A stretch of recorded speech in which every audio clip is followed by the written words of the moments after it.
BJP के दावे ने बढ़ाई टेंशन, प्रतिष्ठा दांव पर एकनाथ शिंदे के लिए बीएमसी चुनाव बनी अग्नि परीक्षा।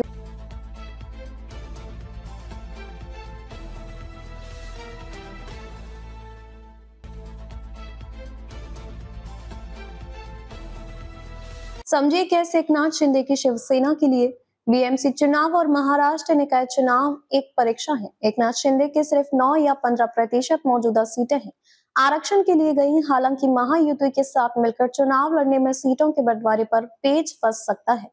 दावेदार ज्यादा हैं और सीटें कम हैं। मुंबई 2022 में शिवसेना और 2023 में एनसीपी में विभाजन के बाद महाराष्ट्र की राजनीति में काफी बदलाव आ गया है। दोनों दलों में विभाजन के बाद 2024 के लोकसभा चुनाव में जहां उद्धव गठ, कांग्रेस और शरद पवार की एनसीपी ने महायुति को पटकनी दी, वहीं विधानसभा चुनाव में महायुति ने महाविकास अघाड़ी को जोरदार झटका दिया। मिनी विधानसभा के नाम से जाने जाने वाले बीएमसी सहित 29 महानगर पालिका और स्थानीय निकाय चुनाव सत्ताधारी महायुति और विपक्षी महाविकास अघाड़ी के लिए अग्नि परीक्षा की तरह है। राजनीतिक जानकारों का कहना है कि बीएमसी चुनाव में मुख्य मुकाबला बीजेपी और उद्धव ठाकरे गुट के बीच है, लेकिन एकनाथ शिंदे की शिवसेना के सामने खुद को मुंबई में साबित करने की चुनौती है। असली शिवसेना किसकी है, ये मामला सुप्रीम कोर्ट में है, लेकिन बीएमसी चुनाव में मुंबई की जनता तय करेगी कि शिवसेना किसकी है। स्थानीय निकाय चुनाव में सबसे महत्वपूर्ण बीएमसी चुनाव राजनीति दलों के लिए प्रतिष्ठा का प्रश्न बन गया है। सत्ताधारी बीजेपी जहां पहली बार अपना मेयर बनाने का सपना देख रहे हैं, वहीं लगभग 2.5 दशक तक बीएमसी की सत्ता पर काबिज रही उद्धव ठाकरे की शिवसेना सत्ता में वापसी के लिए रणनीति बना रही है। लेकिन सबकी निगाह एकनाथ शिंदे की शिवसेना पर है, जिसे वह असली शिवसेना कहते हैं। शिंदे गुट के पास 128 पूर्व नगर सेवक हैं जो शिवसेना में विभाजन के बाद शिंदे के साथ आए हैं।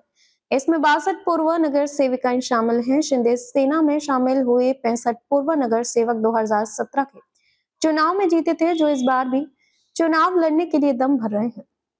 इसमें उद्धव गुट के और कांग्रेस के 5 से 5 पूर्व नगर सेवक शामिल हैं। बीजेपी पहले ही बीएमसी की 227 में से 150 सीटों पर लड़ने की बात कह रही है। वहीं मुख्यमंत्री देवेंद्र फडणवीस का दावा है कि बीजेपी बीएमसी चुनाव में अपने दम पर 100 सीटें जीतेगी। ऐसे में सवाल उठता है कि महायुति में शिंदे सेना के लिए क्या स्कोप है।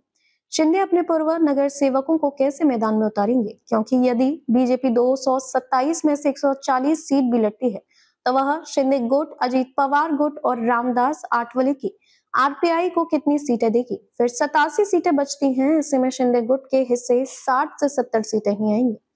वहीं यदि बीजेपी के दबाव में शिंदे गुट इतनी सीटों पर मान गया तो उद्धव गुट शिंदे पर हमला करने का कोई मौका नहीं छोड़ेगा। इससे शिंदे सेना के सामने मुश्किल खड़ी हो जाएगी। सभी वीडियो को देखने के लिए चैनल को सब्सक्राइब करें, बेल आइकन को दबाएं, वीडियो को लाइक और शेयर जरूर करें। धन्यवाद।